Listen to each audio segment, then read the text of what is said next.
thanks for joining today's session. We're going to try, to do little different things than, what we used to do as a part of PTV Talks today. As you, some of you at least might know, we've been having this survey going on, all year part of May, I guess. As a part of this ITE virtual drop-in session, and we did, due to time constraints, we could share all the details.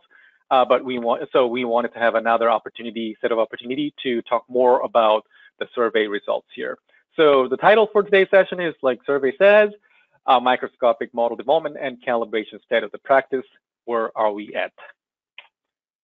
So as I have briefly mentioned, this in today's session is going to be done in two folds. First part, I'm going to be presenting the survey result a bit more in depth.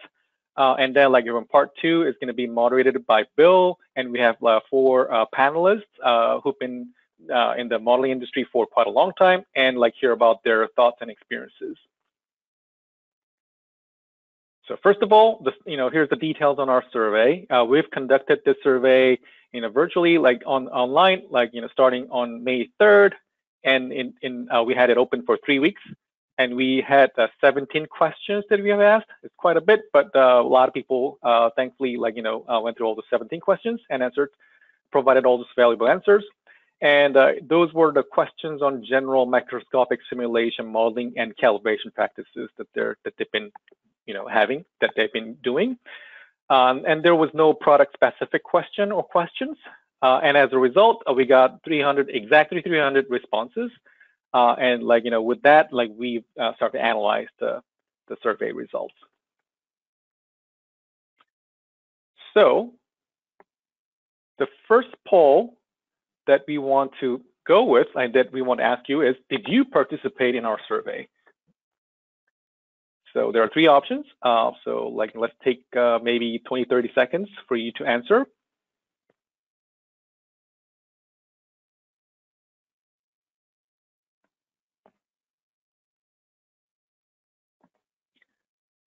And so in other words, were you one of those 300 people, I would say?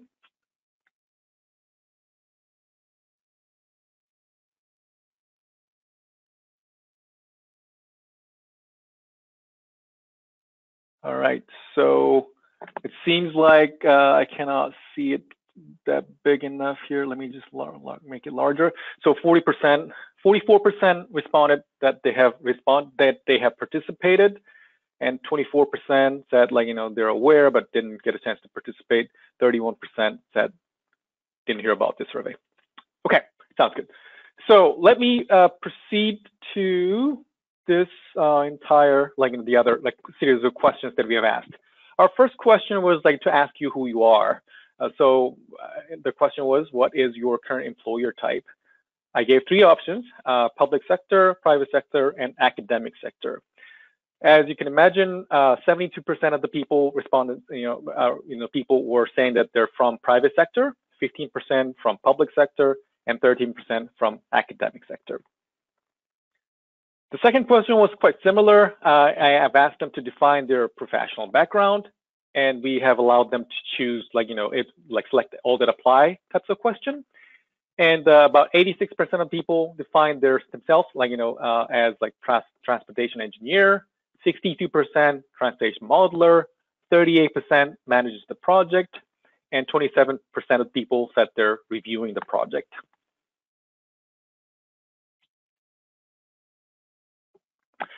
Another follow-up question was, how long have you been working on these microscopic simulation models and tools? There were 5 options that you could choose from: less than 1 year, 1 to 3, 3 to 5, 5 to 7, 7+ years. It seems like, over majority, 61% of the people answered that they've been doing this microsimulation modeling work over 7 years, while only 3% answered that they've been doing this less than 1 year.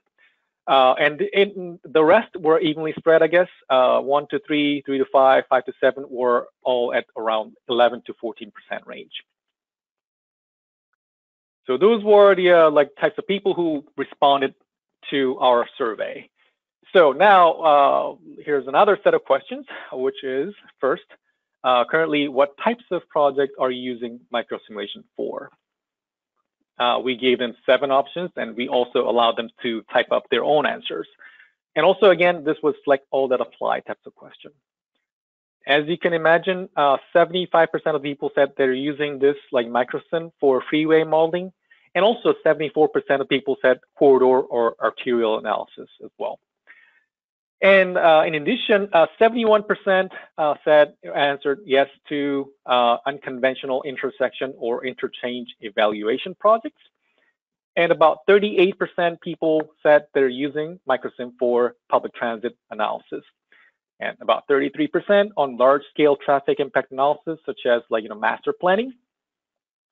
And about 29% answered yes to managed lanes or toll road project, and 14% on connected and automated vehicle study.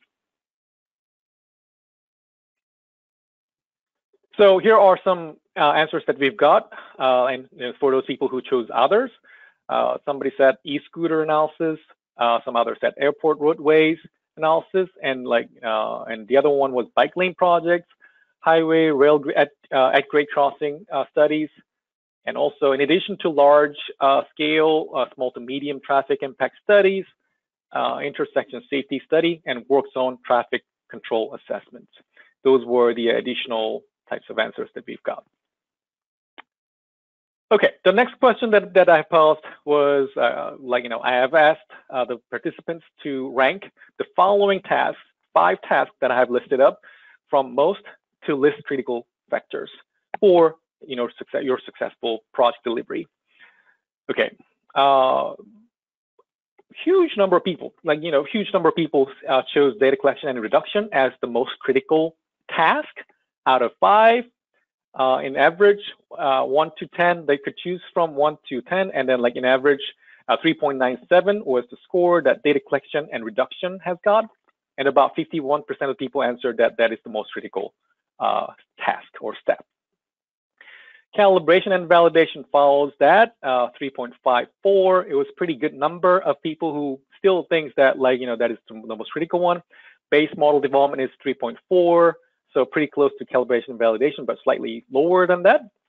And then scenario testing and result presentation or output presentation was ranked quite low, and the average was around 2. So we went a little deeper and and checked out whether there's any sort of significant differences that we see from the participants background. So we did group those responses to be public sector versus private sectors, and it was quite similar at the end. But it seems there are general perception on public sector respondents or participants that they are more concerned, or they think that base model development is a bit more critical compared to the other tasks, and also compared to the responses that we've got from private sector participants. All right, and also I did broken down into a couple of different bins, the years of experiences that they have, with the microsim, but I couldn't find that whatever significant variations or differences from this. All right, so next question that I posed was, I asked people to define model calibration in your own words. There were quite a bit, 260 or 70 various ways of defining model calibration. However, we did group them together, and it all came down to quite similar types of answers that we were getting. So first of all, huge number of people were basically saying that they're trying to adjust model parameters. The emphasis goes to adjusting the model parameters in order to meet the field conditions. And about 30% of people was saying more or less confirmation that the model represents the field conditions. So the more emphasis for those people was going to I want to confirm that this reflects the real conditions, more so than mentioning about the model parameter adjustments. So here are some sample responses that we've got. So first one, I'll read it out. Calibration is adjusting the model inputs and driving behavior parameters to better reflect existing conditions in order to improve the model's validation. The other one was making the model most accurately resemble real-world conditions, existing and predicted future. All right. The other one is model optimization based on the real-world traffic flow. The iterative process of adjusting model parameters to replicate field conditions. And I think I did particularly like this answer here, which was the most challenging task in microsimulation models. Why not? All right, let me proceed to the next slide. So our next question was, please define model validation at this time. So there were a little bit more variety of answers that we were getting, but still the majority of people, which is over about 53% of people answered more like comparing the model outputs to existing conditions to check the accuracy. So there was a bit of a unclear sort of a clear cut. I mean, there was no clear cut on the responses in between calibration and validation. However, about 16% of people was putting more emphasis on saying, oh yeah, we're trying to use a second set of independent field measure data to check the accuracy. So quote unquote, in here, the emphases are going to the second set of independent data. There were some other responses, such as visual check or statistical analysis and so forth, but those were relatively minor responses that we were getting.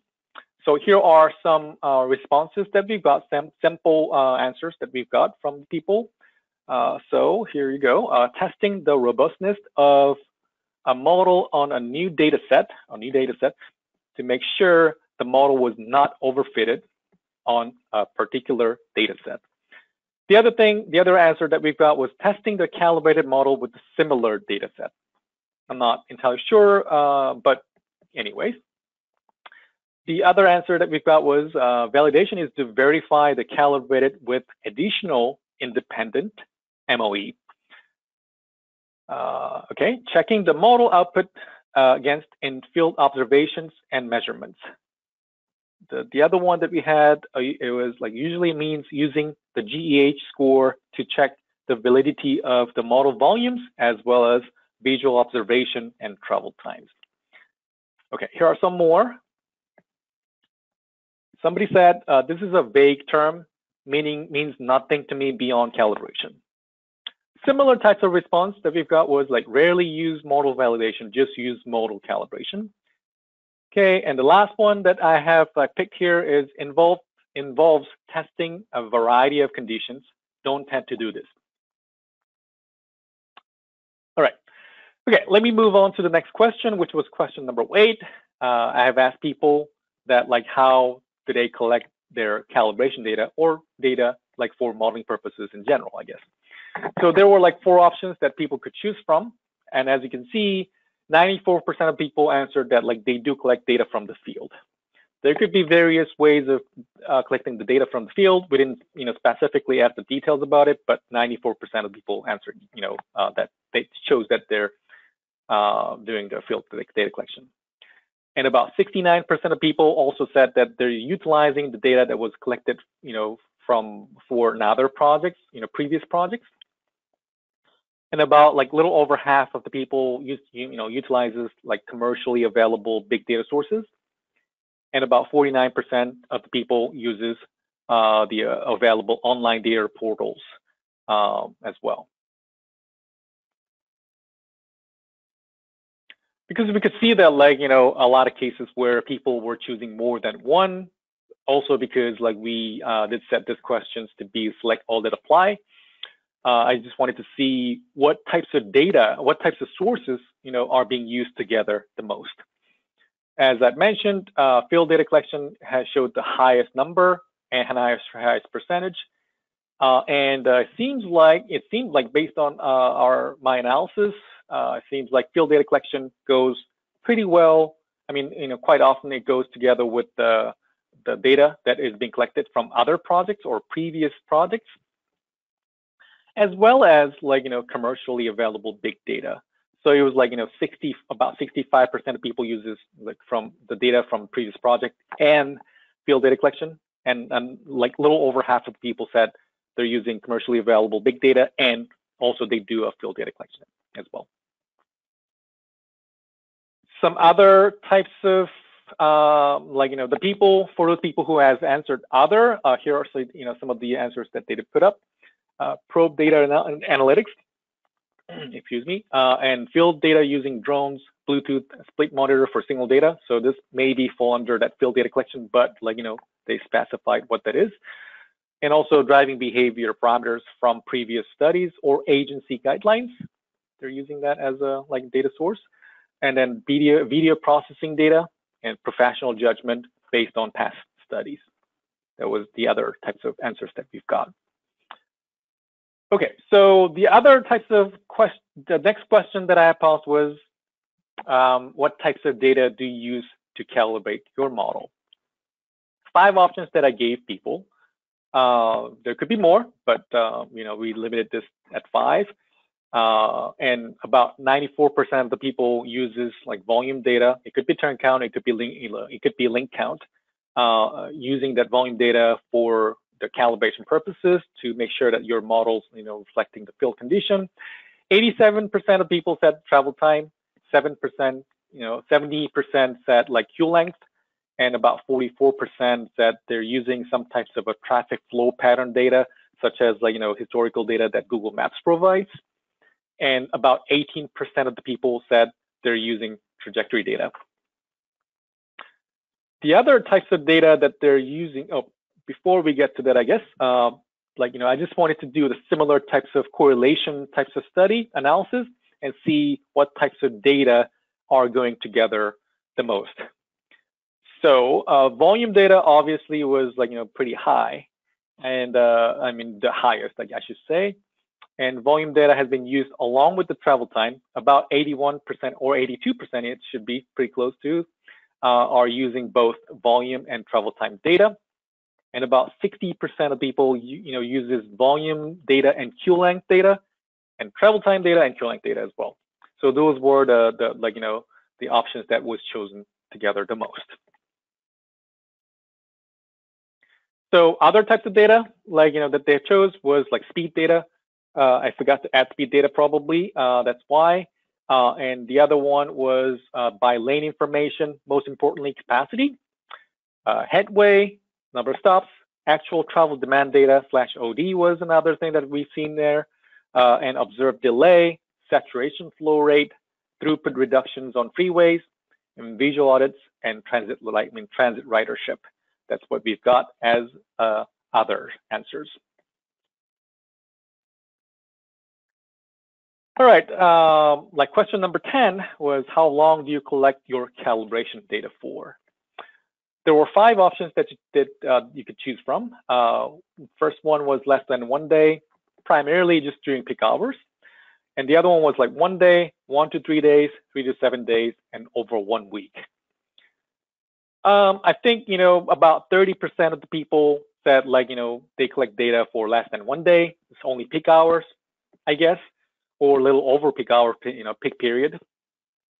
And another 30% of people said they collect data for 1 to 3 days, maybe during just weekday type of data collection that they do. And about 19% of people said that they collect data for over 1 week, 13% for 3 to 7 days, 9% said 1 day. My another question was, how do you ensure that the calibration data that you have collected are representing the typical day condition? So, of course, there were cases where people chose to mention multiple things, but I had to pick one or the other, whichever was either whichever I could see that people were choosing the most critical, as the most critical thing. So about 29% of people said they do consider seasonal variation, and do consider that they want to do that not during vacation seasons or cold weather or what, and also weather, constructions in that study area, incidents, whether there was any incidents happening or not.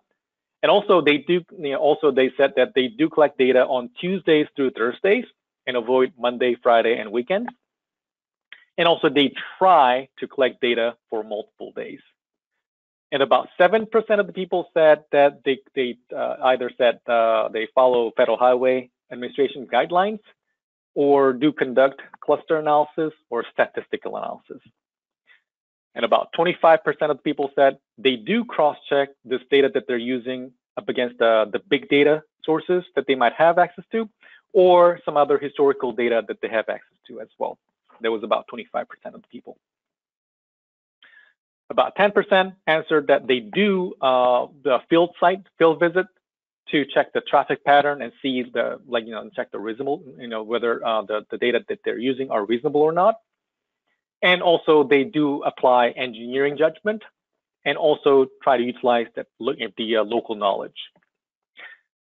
And about 6% said they do consult with the client or reviewing agency and let them make decisions. And about 8% answered that they do not check and they just use whatever data that is available.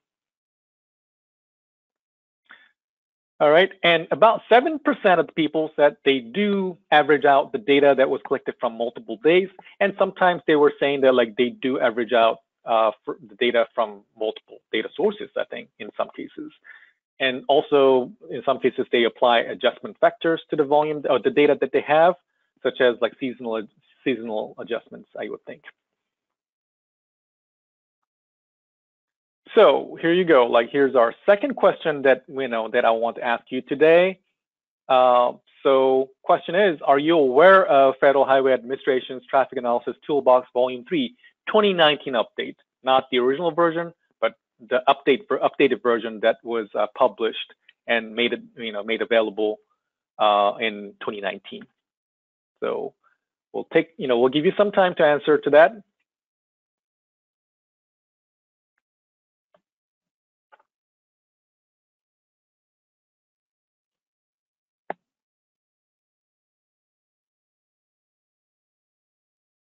All right, Liz, can you close the poll then?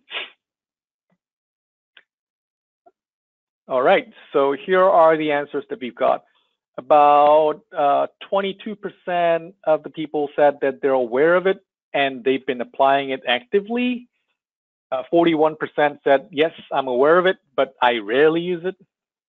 And 37% said they've not heard of it. Okay, sounds good.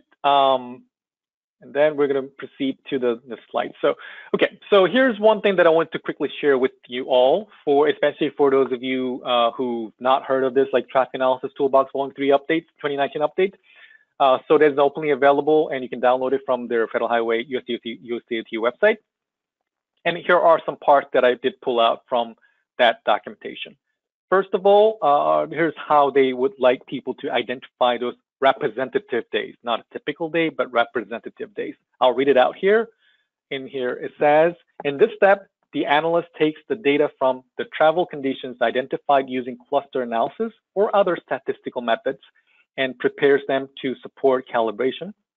A key element of this preparation is the identification of one representative day for each travel condition. And also it said, there's a part where it says, it is important to focus calibration on a single observed day, since that day can be characterized in a microsimulation model with specific incident locations, travel times, and other performance data. Attempting to calibrate a model to a synthetic day created by the averaging together of multiple days is not recommended. So I wanted to share this with everyone who's attending the session, so that it could be acknowledged and known by the people at least who is attending today's session. All right, here's our last question to you for during today's session. So my question to you is, how did COVID change your data collection and reduction activities? Did it change? No? Or if not, if it did, how did it change? There are three options that you can choose from, and we'll look forward to your responses.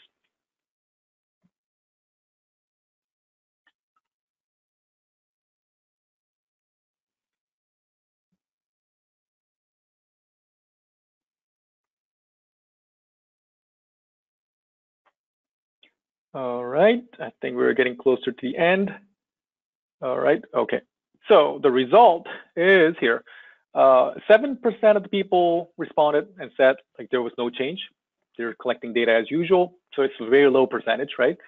And about 48% of the people responded and said we used the data collected pre-COVID pandemic. And then like 45% said we collect data and apply adjustment factors.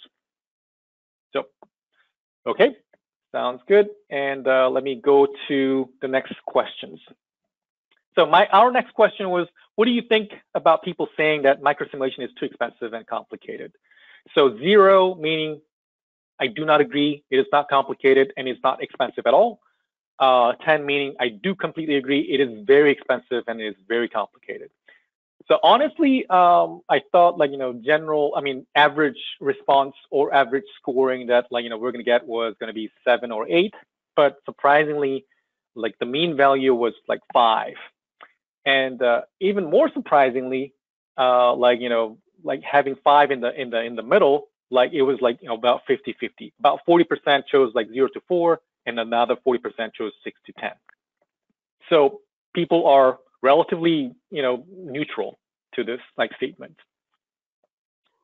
So I went to a little more in depth, and as you can imagine, people from academic field were more like disagreeing to the statement where it says like it's too expensive and too complicated, because their average was 4.1, and private and consultants were right at the middle, 4.97, and responses that we've got from public sector was a little higher than the average, which was 5.42.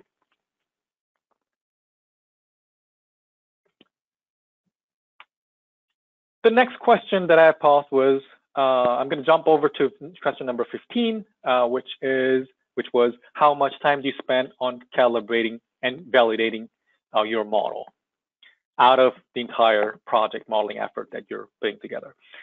So 5 options that people could choose from: less than 10% in terms of time and effort, 10 to 20, 20 to 30, 30 to 50, and 50 or more.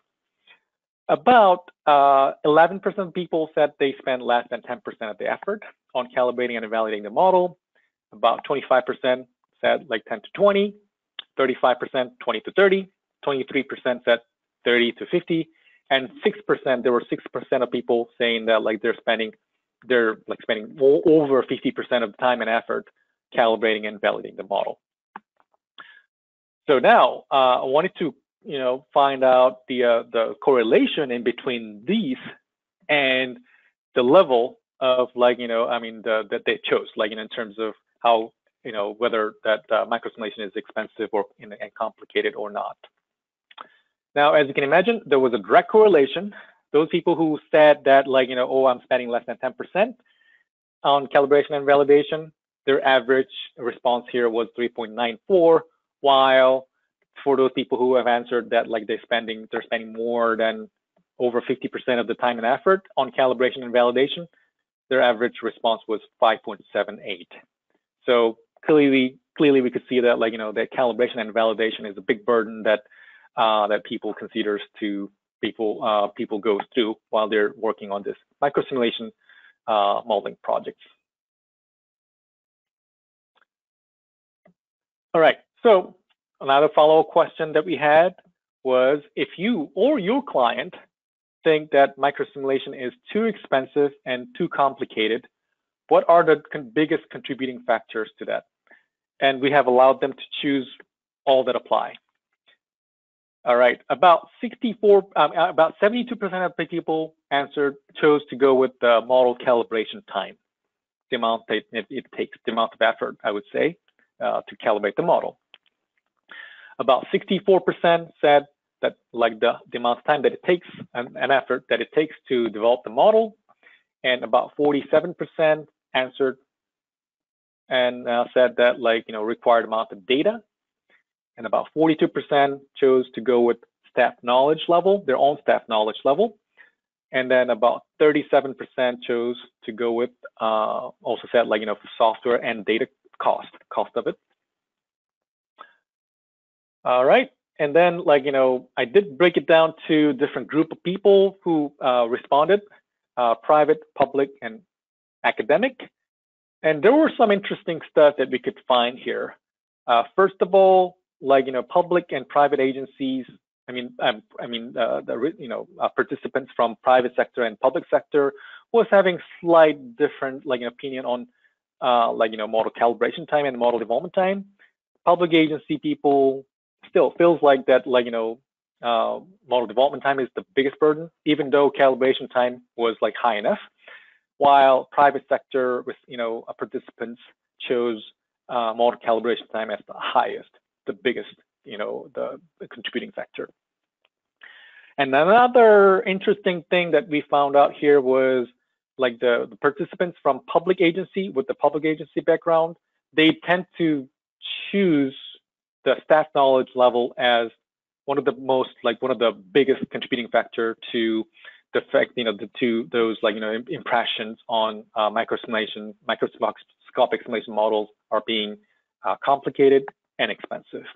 So as a matter of fact, that was the second highest answer that we've got out of those participants working for a public agency. So here are some answers that we've got. Okay, others, for those people who chose others. Microsimulation may be appropriate in some cases, depending on the context. For preliminary analysis, HCM-like method may be wholly appropriate. For decisions on pocket lengths and semi-actuated control features, microsimulation may be the best option. Typical clients' horrible bias against a tool that they themselves don't command, and thus disheartening adherence to correlational model. The other answer that we've got was they compare to HCM, which requires less time to code, thus less cost to them. Trust in results compared to less expensive option. So there's those three responses at the bottom are pretty much saying the same thing. Another set of answers that we've got was require a certain level of skill and time if using a consultant means a lot of money. And the other answer was insufficient quantity and quality of data. Lack of general agreement on how models should perform. And somebody said model answers only one question, not flexible. Okay, inconsistent modeling practices make it hard to trust results, raises suspicions of bias. And software complexity was the other one, links to training and knowledge. And the last one that I have here is short time frames and budget constraints. Okay, the other question that I had was, do you use any types of published guidelines when calibrating and validating your models? Okay, the biggest portion of people said, 38% said my local agency, it could be state DOT or some other level, have or has specific guidelines for a microscopic simulation. 38% said that, and about 31% said my local agency, my local state or agency does not have any specific guidelines for microsimulation, so they're using guidelines provided by Federal Highway Administration. 19% said that there's no guidelines available. Calibration and validation is completed with reviewer's judgment, or it could be more seen as engineering judgment as well. 19%. And about 4% of the people specifically mentioned that my local agency does not have any guidelines, so they're using the guideline published by the other agencies, such as the other state DOTs. That was the answer that we've got. Okay, so we're going to jump over to one of our last questions that we had, question number 16, which was, when you first find out that your model does not match the field data, what do you do first? About 62% of people said they're going to check their base model and see whether there were any errors in terms of model coding.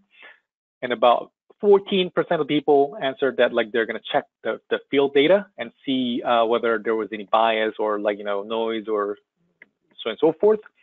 And about 18% said that they're going to start right away, start updating the calibration parameters.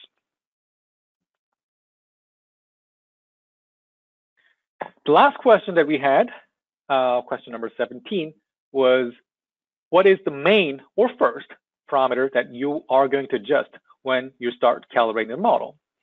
So we gave them 4 options and like also like an option to choose others. And about 27% of people answered that like they're gonna play around with the car following model or headway or time gap related parameters. And about 25% of people wants to, will adjust the desired speed information first. And about 2% chose to go with acceleration and deceleration data profiles, I should say. And about 34% said they're going to adjust the lane changing behaviors. Of course, it really depends on case by case. It really depends on like, the types of project that you're working on. But we wanted to get a feel for like, what is their like first like go-to parameter set as well. All right, this is what I, the results that we had. And now I'll pass this over to Bill for panel discussion. Bill? Excellent. Thanks, Jong-sun, for the great presentation and uncovering all those survey results. I'm going to go ahead and turn on my webcam and ask the panelists and Jong-sun to do the same as we enter into phase 2 of this webinar. So thanks again, Jong-sun, and thanks everyone for attending, and especially many of you may have also attended our virtual drop-in session a few weeks ago with ITE. Hopefully what you see is we had so many great responses that Jong-sun was able to really dive much deeper into this presentation and even show ways that you could dissect the answers by the employer type and things like that really helped to give us a good feel for whether or not it's consistent or there's some differences depending on which sector the modeler was based in. So to start with, I just want to give a beforehand thank you and announce our panel members with their affiliations, because they might be a little shy, but actually why don't we go around and have you guys do it yourself. Make sure you say where you're coming from, so we give a little props to your firm for all the work that you guys do and your participation in this webinar. So I'm just going to look on my screen and go left to right. So Joe. All right, hello everybody. I'm Joe Blasey. I'm with HNTB in Kansas City, Missouri, and I've been using PTV products for, gosh, coming up on 20 years. Thank you. Randy? Randy Johnson, Senior Traffic Engineer with TKS Associates out of Portland, Oregon. I've been working with a variety of microsimulation models and multi-resolution modeling approaches for about the past 16 years. Perfect. Sean? Hi, good afternoon. I'm Sean Bruce with RS&H. I'm based out of Jacksonville, Florida, and I've been using PTV products since the late 90s, so just over 20-some years. Cool. Last but not least, Dave? Hi, I'm Dave Stanek with Fair & Peers. I'm from Sacramento, California, and like most of the staff on the panel here, I've been using simulation modeling for almost actually a little over 20 years, starting with CoreSim and then with VisSim shortly after that. Perfect. Well, thanks again. We have a few questions that we had to pose to you guys on the panel, 3 in particular. And as we go on, if there's time permitting, I created a bunch of questions based on the responses Jong-sun was reading that I thought could at least do a little round table of, either all or some of you guys answering. So, but to start out with, the first question is, what is your experience? What can you tell us about your own experience using, the FHWA's update, the 2019 update to the Traffic Analysis Toolbox, Volume 3, and maybe we can go in the same order that we guys introduced ourselves. Okay, well, I'll start. So to me, the new guidance, there's kind of 2 main changes that I've noted. One is the cluster analysis discussion and the identification of a representative day, and then the other is kind of the criteria used for calibrating a model. And so for the cluster analysis, we've been trying to match the spirit of that and try to take the data that's available to us and cluster it. from what I could tell from the guidance, what they really want you to do is get a ton of data, a year or more if you can, and try to stratify it by different parameters and look at it different ways and try to cluster it into multiple groups to be able to say things like you have a bunch of days that have heavy traffic and a bunch of days that have severe weather, and you have a bunch of days that have an incident, and you have a bunch of quote unquote average days, and cluster them that way. In terms of what we feel that we have the time and budget to do, we've been trying to take the data that we have, and sometimes we do have a good amount of data. Usually we're looking at travel time data, big data sources of travel time data, and we try to group that into, or at least find a cluster of average data of that travel time data. And so we at least try to capture that cluster that represents average days. And then within that, we try to identify a representative day within that cluster. And so I would say we're still really just choosing one day to model. I think the guidance would recommend that you look at several different scenarios, but we're still kind of going with that average, more or less average day.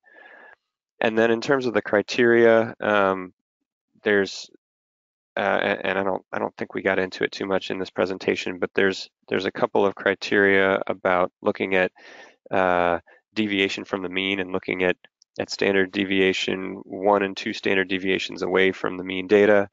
We do our best to match that criteria. I think they want something like 2/3 of your data within 1 standard deviation and 95% within 2 standard deviations for a given parameter.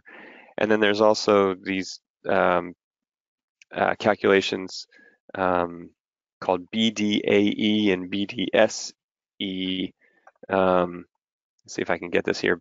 Bounded dynamic absolute error and bounded dynamic systematic error. So,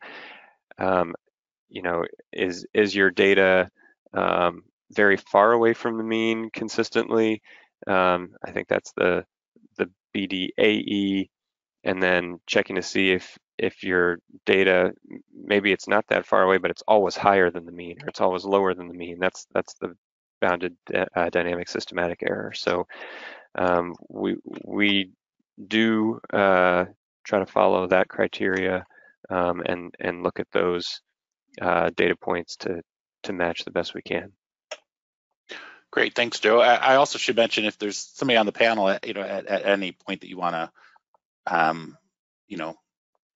jump in, or I guess what my point of saying, don't worry if your answers are more in depth on certain questions and less on others. I guess that's partly why Johnson and I were so happy to have 4 of you guys join with such experience. So Joe, thanks so much for that detailed.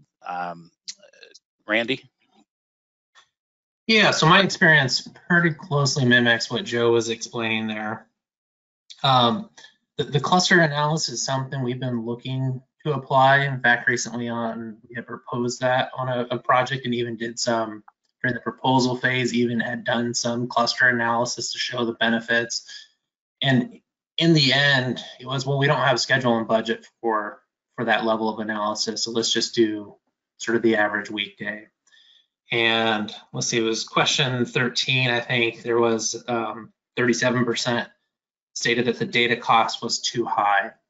And so that there's already a lot of folks that think there's too much of the budget going to data. Cluster analysis only increases that budget and schedule. And so I think that's the conflict is, as modelers, we want to get into that cluster analysis so we could identify and really, produce models that can be validated under multiple conditions between high volume, low volume, incidence, weather, all those different factors. And so that's often conflicting directions, is we rarely get the budget and schedule to do that in-depth level of analysis. So we're still trying to pursue that. Some of the big data sources that we have certainly, I think, bring down some of that data cost, especially when the agencies, if they already have a subscription. If they don't, then maybe there's especially if there's an OD element involved, you might be tens of thousands of dollars added onto the overall budget. So that's always been a challenge. We do a fair amount of data scrubbing up front to make sure that the data we are basing our model on for the average weekday is a representative data set. One challenge you have when you're doing field data collection is you don't know on the days you're going to collect.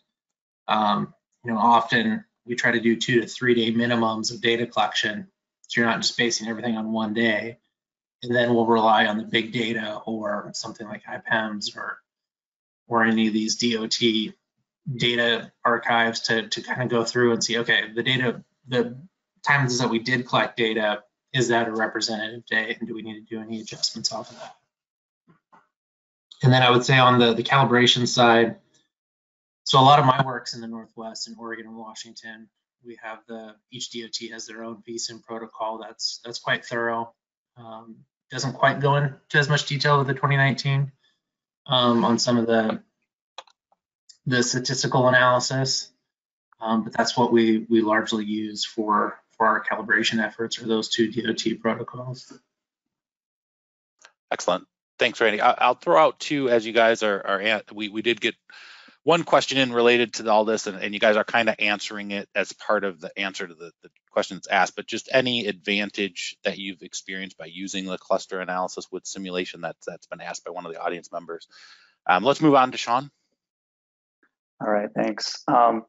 Similar stories to Joe and Randy in regards to, based on budget and time, we really haven't focused much on a clustered analysis. It's something, we've thought of, but I felt kind of bad. I was a panel member on the traffic analysis toolbox update, and I've yet to really implement a lot of their recommendations. A lot of my work is in Florida, and we have a Florida-specific traffic analysis handbook that's more tailored to the 2004 traffic analysis toolbox, and a combination of recommendations from other states as well, as far as parameter sets for core SIM as well as VSIM.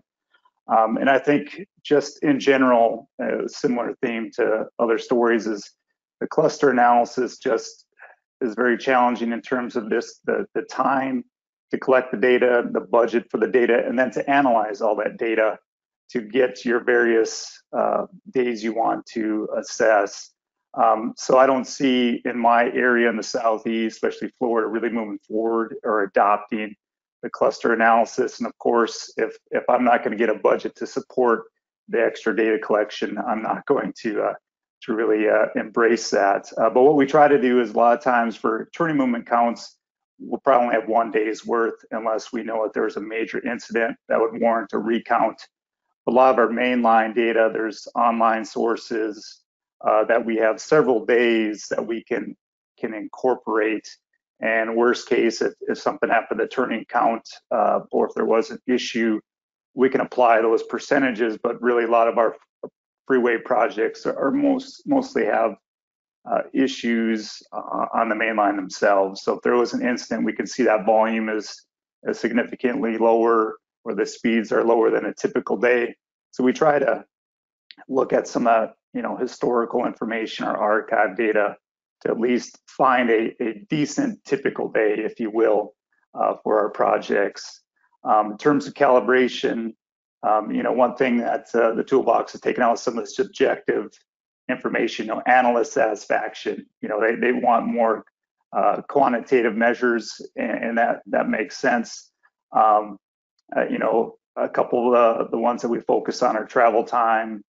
Capacity is a big one, of course, and then our speed profiles we plot to make sure we capture the location and the duration of those congested areas. And then one thing to point out is a lot of folks kind of focus on the simulated versus input, correlation, the GEH statistic. And one thing we found in congested areas, your input should be higher than your actual throughput. Otherwise, if you're putting in your count at that bottleneck, you're not going to have that congestion. However, a lot of people that check the box, or they might not have enough data to really get an estimate of the demand. They just put in that count. They don't have the congestion, so then they're cranking all these knobs in vSim. You know, they're doubling the headway. They're changing all these parameters to say, all right, I got to hit my travel time, or I got to hit my speed. And then in the future condition, to make their model work, they strip all those parameters and make them more default. So it's one thing we've run into. We don't practice that, but we do a lot of reviews, and they spend a lot of time to try to hit those metrics to check the box that their model is calibrated. But at the end of the day, you don't really have a valid model, and you're stripping out a lot of those parameters anyway. So there still needs to be a lot of education. I know we want to make more advancements and more data and more assessment, but I think there's a lot of folks out there that still might not understand some of the fundamentals in simulation and why the results might not be what you expect. And a lot of it goes into your inputs and some of those bottleneck issues that are upstream or even downstream that back up, and why your model isn't giving you the results that you expect. And most of the time it does come down to the volume that you're putting into the model, not the parameters themselves. But okay, great. Thanks, Sean. Dave?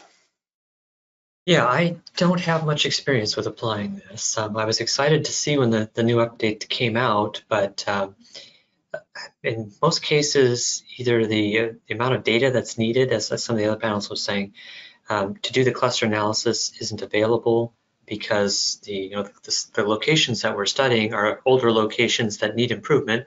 So improvements haven't been made out there. So there's no data collection stations out there for us to get the data from. Or trying to collect things like the big data is too expensive and beyond what the clients are willing to pay. I've also not seen a lot of demand from the agency side asking us to use these new versions. The reviewers there are comfortable using the older version. They've learned how to use the older version and are not yet interested in looking at what the new versions have. So while we've had some of those conversations when we're talking about developing the methodologies that we're going to be using on a particular study, we haven't yet had any reviewers or agencies take us up on that option to try some of these methodologies. Okay, great. Well, thanks all for your feedback. Just a little bit of housekeeping. I know it's 5 minutes to the end of the hour. We didn't let the audience in on this, but as panelists prepping at a time, we were already planning on going over. How's that for typical ways to do this? So we're going to hang in there at least probably the way this is going, I would imagine, until maybe an extra 10 minutes. But understanding that some audience members might need to pop off, is it fair to say, I'm going to put you guys all on the spot, that I'm seeing some good questions come in the question box, and we won't be able to get to all of them during this session. But is it fair to say that you guys would be willing to have PTV share your contact information, email, for instance, that some of the folks that might have some questions specifically to some of your things that you guys are sharing from your experience would be able to reach out to you directly? I just want to get that commitment from you guys before the top of the hour. Okay, so Sean's giving me a thumbs up. Joe's nodding. All right, there we go. Okay, good. So anybody who's on the call, if you do have to hop off, we understand. We do have the documentation of your questions. We'll make sure we share the ways to contact our panelists as well. So second question that I'm going to do, and maybe we do this one as a jump in, as you might want to add to it because some of you guys already talked about big data. But the second question was just, if you can share a little bit of how you're using big data in your simulation modeling.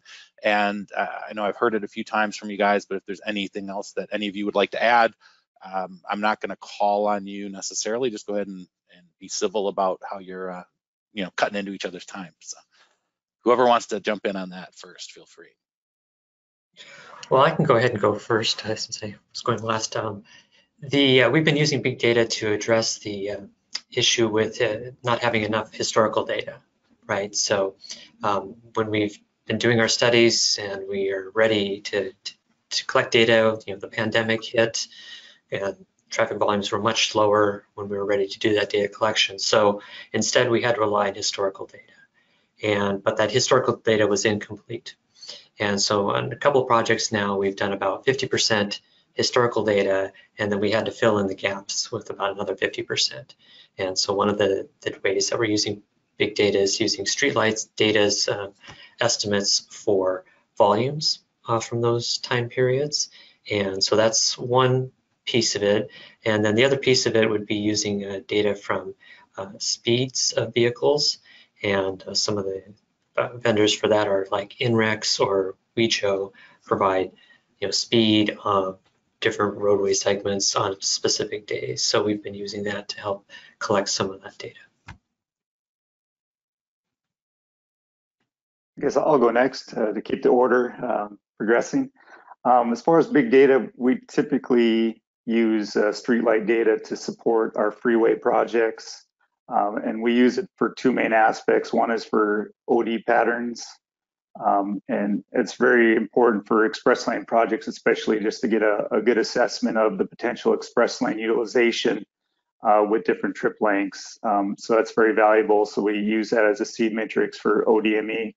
And then we also use the travel time to assist with calibration if we don't have, other means. But the focus primarily with the big data has been just with the OD patterns at the current time anyway. Great. Yeah, from my experience, it's similar to Dave and Sean. A lot of OD analysis, a lot of speed and volume estimation. I would say some more of the newer applications we've been looking into, especially with the COVID traffic. The question is, are we going to return to normal? So should we utilize pre-COVID data and use that as the basis for our analysis, or is there really a different future that we need to be testing? And so we're looking at some sensitivity tests where we're identifying OD patterns into areas that have the highest change of work from home. So from, or I guess home to office being converted to telecommuting. And so we're looking at identifying those OD patterns and using that for a range of sensitivities of what if only 80% of that comes back, or what if 90% of that comes back? What will that do to traffic volumes and capacity evaluation?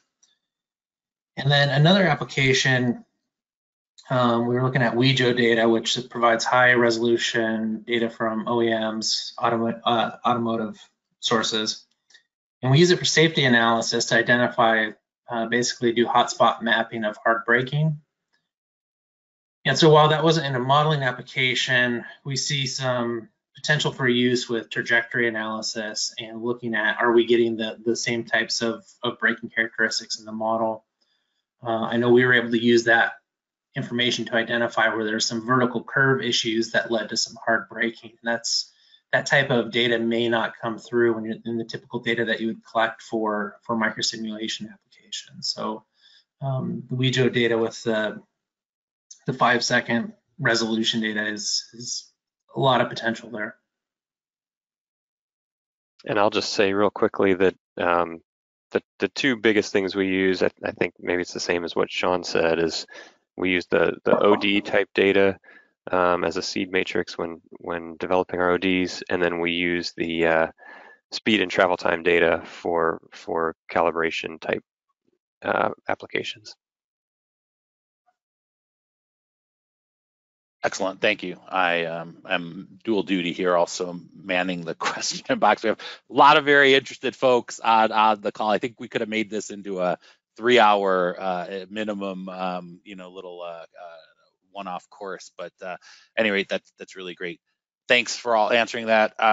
So any question that was, so I've got some specific things I would like your guys' feedback on some of Jongson's questions, and so maybe we'll pop those and I'll read in some of these questions from the other folks as well. But as I'm organizing that a little bit in my own mind, was there anything else that you haven't already said that maybe based on the results of our survey that Jongson presented that really stood out as maybe something different than you experienced, maybe a little bit of just surprise to you guys that you saw, or any other thing like that you might be interested in sharing?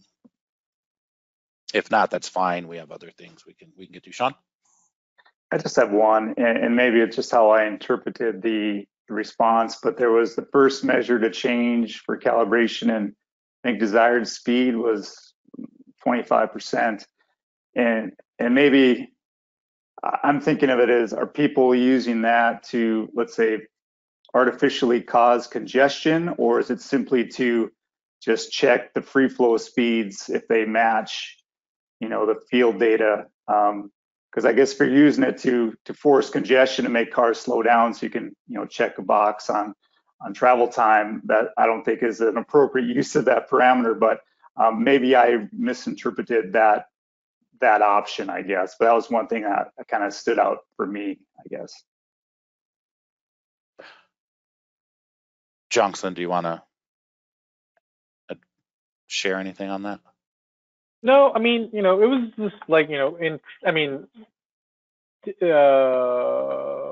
yeah, not necessarily too much of the stuff, but like, you know, I thought, like, you know, whenever I hear people talking about their impression, and as I mentioned, like during the slide, you know, the presentation, whenever I hear people talking about microsim, it's just like, you know, oh yeah, that's just crazy, whatever, you know, stuff like that. So again, as I said, I thought, like, you know, when we asked the question to people saying, like, you know, what do you think, you know, what's your opinion on, you know, microsim being expensive and complicated? I thought like that, you know, was going to be some sort of a harsh responses, but it was like fairly well spread.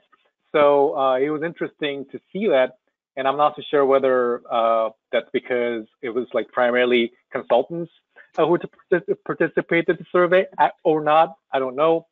But that was the biggest thing for me. The rest, I think, you know, we kind of sort of expected to a certain extent. Now we could confirm that with some of those responses in my side of things. Great. I have one quick question if we're going to move on to another, two panelists. Looks like Randy's got his. Oh, Randy, okay, sorry. Yeah, I have just one follow-up on the survey results. I guess it's not really surprising, but really more concerning of how much of a Wild West there is still out there in some areas. There's quite the spread there. But one thing that really jumped out is the agencies, in a lot of cases, there's some trust issues out there, and some of that comes from their lack of knowledge at this level, and do they have the expertise to properly review these models? That's one thing that we try to address with the protocol documents for Oregon DOT and Washington DOT. And there's a lot of effort and emphasis put up front on the methods and assumptions document and the data collection plan. And while those do tend to add a little bit of cost and schedule to a project, getting those methods and assumptions down to, you know, model extents, what data is going to be collected. Sean had mentioned the issue of, you know, bottlenecks, especially near the model, and how counts may be throughput and not demand. And, you know, properly sizing your model to account for all those issues. Measures of performance and calibration targets. All of those elements go into methods and assumptions. And you want to get stakeholder buy-off, not just on the agency you're doing the work for, but also stakeholder agencies. So if you're doing a DOT project, but you'll have cities and counties reviewing it, make sure everybody's on the same page. And that way, when you get further down the project, there's always this document to go back to saying, this is what we agreed upon. It leaves less question in there and less issue of whose engineering judgment is the best, and that to the analyst's satisfaction, it gets rid of a lot of those questions and subjectivity. Okay, great. Jonathan, do you have a thing you wanted to finish up? Otherwise, I can move into some of the other questions that the audience. Oh, then you can move on to another question. Okay, great. So there's quite a number here that we're not going to be able to get to all of them, but again, we will follow up with you guys, with all of you, or have you follow up directly with some of the panelists. But one of these, it's a very in-depth question. I'm going to summarize it by saying, what would you, who might want to talk about this difference between all the time and effort typically spent calibrating to an existing condition versus the fact that we're, you know, also trying to simulate some future condition, right? Like obviously point in time, or geometric configurations or whatever it might be. So kind of this future year calibration aspect of things, and are we overfitting to existing if there's going to be big changes or that? I know I'm paraphrasing because it's quite an in-depth, great question here. But is there anything that Sean or any of you guys might want to address on answering that? Anybody can feel free to jump in based on your own experience. Yeah, I'll go first, I guess. To some degree, I do agree with that, where we're spending 30% of our budget to dial in something that, 30 years from now, the capacities could be way different with, connected vehicles. Our forecast, you could argue that, hey, are we going to be plus or minus a lane worth of volume based on our regional models and, pandemic coming in and different things. But I guess we've, if you talk to a forecaster, they'll say they've never been wrong on the forecast except for the year it happened, right? That volume is going to happen. It just might not be, it might be sooner than that, or in this case with pandemic, maybe some of those volumes might be delayed. But I guess I would argue in favor of that calibration time though, because if you're off by a noticeable amount for your existing and you carry that forward into the future, I think that just skews your results even more. So I think you need to do, due diligence on and do the best you can with the data you have in your budget to make sure that model represents, at least on the capacity side of it, that it does a pretty good job at reflecting what's out there. And in the future, yeah, you might be able to justify changing some of those parameters if you're pretty confident on things that might be coming in to justify that. But yeah, it's a good question. Great. Any other comments from the panel? Yeah, I guess I would say it kind of depends on the type of project you're working on. So if you're in an area where you're doing existing conditions, but there's no congestion currently and you're just trying to plan for some future growth, then you don't really have to spend a whole lot of time on calibration because there's no real congestion that you're calibrating to, or maybe it's less 15 minutes or less, something along those lines. But if it's a model where currently you have 4 hours of congestion, the growth is going to be there, you're only going to add one lane, so 20 years out, you're still going to have congestion, and the bottleneck is still basically going to be the same location, you just have a little bit more capacity at that location, then it doesn't make a lot of sense to spend a lot of time making sure that you have that bottleneck calibrated appropriately. There's even been some projects where the study area or the project area is, say, upstream of a bottleneck, and that bottleneck that is affecting operations in your project area is going to go away because of some other planned project that's going to be there. And so you really shouldn't be spending a whole lot of time to calibrate to that condition, because all your future models, that condition goes away. The capacity changes quite a bit. So again, it's thinking about how to set up the project, what it means for that bottleneck or that capacity constraint, how important is it to make sure you have it dialed in correctly, and then addressing the right amount of time, because sometimes calibration is 50% of the budget and sometimes it's 10% of the budget, depending on the type of project you're working on. One thing I'd offer, and maybe this is because most of my modeling is for Midwestern applications, but I find that specifically, especially within VISIM, often when I first put everything in, the model operates better than things operate in the field. And I often find that I have to adjust parameters to make the model operate worse so that it better matches the field. And so if you're not doing that, I would be concerned that you might be getting a rosy picture when you start looking at the future cases. Good point. All right, Randy, you're the only one who didn't say anything on this topic, so now I'm going to put you on the spot. What's your thoughts? Yeah, I think it largely depends on the project application, like Dave said. So I have one project that we initially, in phase one, we skipped existing conditions. It was a 2 to 3 lane arterial along the rural urban fringe, and the future condition was basically developing a bunch of city and greenfields. And so it's completely different. The existing signals and all new intersections were all being converted to roundabouts. So it doesn't really matter what we did in the calibration for existing, it was gonna be completely different in the future. And so of course we did our capacity calibration to make sure our roundabouts were properly coded. But then we got to the further along into the future phase of the project, and we had to get to the environmental stage. And at that point, you're required to document your existing conditions. So we actually went back and then added in the existing conditions. But in terms of the project of sizing and determining the roundabout locations and sizes, it didn't really matter. There was no basis for that existing conditions, because every single intersection was changing to a roundabout, which has a completely different behavior set. Very good point. Yeah, it's great that you guys sharing all those different experience points. Yeah, Sean. I just got a quick question for Randy and David, since you both brought it up.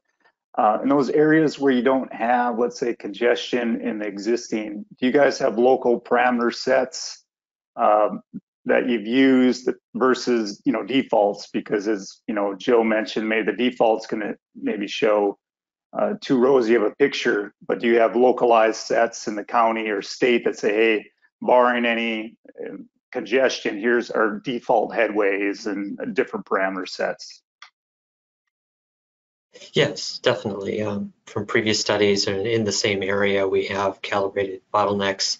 And again, we have to think about when we calibrated those bottlenecks, were they because of narrow lanes or narrow shoulders or grade or some other issue, or were they just the way that were at capacity? In the latter case, that's something that's a pretty good estimate of roadway capacity in this area based on the type of drivers. So those are the type of parameters we can apply for the area. Yeah, I'd say similar. We haven't gotten to the extent of creating a library of values specific to locations, but where we've done modeling in the past and sat flow rates from signal departures, we have some values there that we could plug in and apply to similar projects. I guess what I will say too is that if you don't have any way of calibrating to existing conditions, or the client doesn't want to do that, or that isn't important, then when you're looking at future conditions, really what you need to be saying, rather than this is what the travel time is going to be with this alternative versus this alternative, is you get into more of the relative. We know for this given set of parameters, this alternative will be better, this alternative will be worse in terms of this particular parameter. How much better, how much worse, we don't know, but we can at least provide an assessment of relative performance. Excellent. Well, great discussion, guys. It's 15 minutes past the hour, so I'm going to call it here. Otherwise, we could talk probably, all day. And I really appreciate all of your input as panelists and being willing to participate and share your experiences, real life experiences applying simulation and all of this. Jongsun, thank you for getting this survey out there. Everybody, the 300 people who participated in it, that blew us away. I mean, it was a great response. We're super excited. Now you've made it so we're going to survey all the time on everything, and then we're going to, until we hit a point where we only get 5 responses, and then we'll quit surveying altogether. But we really do thank you guys for that. It's huge interest, and we will be in touch. Liz, do you want to go ahead and get us, or Jongsun, to whatever our final slides are? Oh yeah, sorry. Yeah. Yes. So I just wanted to, quickly mention that, because one of the topics that, that came up every now and then was, the knowledge level or whatever, the fundamentals on, whatever, modeling, understandings on those fundamentals and stuff like that. So I just wanted to bring this up real quick that, there are some opportunities that we've been working on so that we could put this out so that, people could watch and, learn more about, especially those, newcomers or new modelers or however you want to define them. So there are stuff available. So please feel free to use it as much as possible and demand more of those to not me, but Bill, so that we can come up with more of those things, I guess. So that's one of the quickest thing that I wanted to bring up, because again, it's in line with sort of in line with what we were talking about. And I think, that's pretty much it. I think, I would say thank you everyone, panelists and participants and attendees. Hopefully we're gonna meet you all again in the near future with different types of surveys or different types of presentations. With that, Bill? Yeah, that's it. I'll just say that we will do we will reply to all the questions that didn't get addressed and provide the panelists' contact info. And as Liz mentioned earlier, it is recorded and will be posted on our website in the coming days. So you'll receive a follow-up email from us with all that information. Thank you all again for joining. Thank you, panelists. Thank you, Jong-sun, and we'll see you next time. Thanks. Take care. Thank you.